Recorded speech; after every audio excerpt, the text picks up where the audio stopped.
YouTube, this is Robert Ness 816, and this is going to be just a general video about why you should be leery about things purchased off of Amazon from no-name companies that you've never heard of. So this was my Switch Box that I was using for probably about a year now. Basically, I was using this to toggle between all my different consoles so I wouldn't have to, keep switching them around.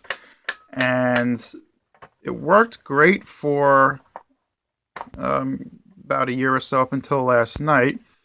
The problem is that when I was using input 2, which is my Super Nintendo, out of nowhere the picture quality on it started to diminish, and the basically I was like, what the crap? I thought my system was like dying on me, my Super Nintendo, so I tried another AC adapter, I tried another RCA plug, same thing, and then I tried to plug the system directly into my television set, and it works perfectly. So this was, at least I believe, to be the cause of the problem. The first one, which was my NES, and my other one, which was my Genesis, both of those seemed to be fine. It was just the input 2 that was messing up on it. So I have a new one, and as you can see, I have Sonic going here, Sonic the Hedgehog. So, I mean, picture quality with my new Switch Box is the same. It's not going to be perfect, obviously, so there's like a close-up of it. So that's, there we go, now it's in focus. I'm not expecting perfection out of this thing, but, it looks pretty damn good for me. And then this is the new Switch Box. So this one is made by RCA. It's a 4-channel like my old one with the option to use S-Video, and it also has a little headphone jack here, which you can hook up to a computer speaker setup, so that outputs sound, or you can plug in headphones or whatever you want. So pretty neat. So that was $24 plus tax, and I bought that locally.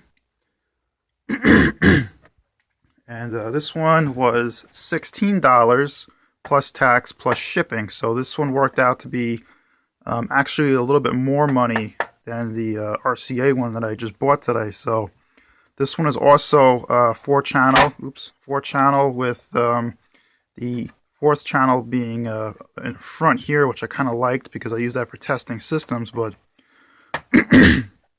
sorry, I couldn't really find anything, locally without going online again that had, something similar. But anyways, this is basically like a no-name product. You can see here there's a model number on it, but there is no company name anywhere. So it's, whatever, some generic Chinese company is making this, and they're probably putting it under a bunch of different names. So anyways, let's take this thing apart and let's see how well it's constructed. So like I said, this is I think it's $16 or $15.99, I think, or $16.99, whatever, plus tax plus shipping. So it's like about $25 ish, I think. So not any cheaper than going to a retail store, really. So let's just pull the front off. Well, actually, I got to pull the back out, and then the front will just kind of come off. This is going in the garbage anyway, so I can't, I'm not really going to be too careful with it. So the internals on this thing are pretty decent as far as the PCB goes, but so we have a lot of jumpers here and stuff. That's typical.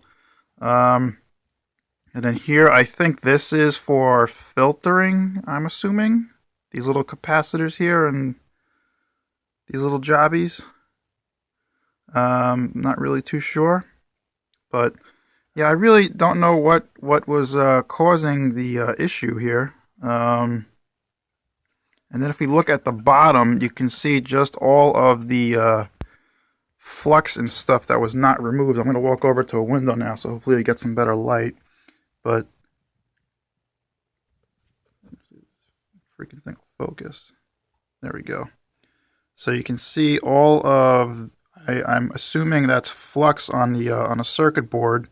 And then we have a couple of traces here that aren't, or through holes, I should say, that aren't fully soldered. There we go.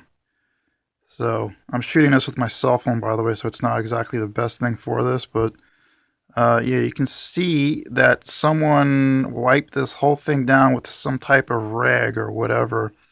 And I mean, look at that, just a glob of crap in the front there. So really not too much care was taken in its assembly. And right here we have one solder or two through holes here that appear to be jumped. Come on, focus you. So not exactly good craftsmanship here. And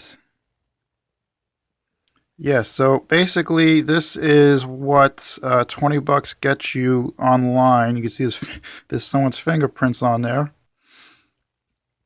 So yeah, I guess just be careful when you buy stuff because, you know, this isn't a lot of money we're talking about here, but still, you know, I don't know if something like this could have possibly damaged my system in the long run if I would have kept using it, but, you know, I guess it's just better to be safe than sorry. So this thing is going to go right in the trash, and we'll see you guys later.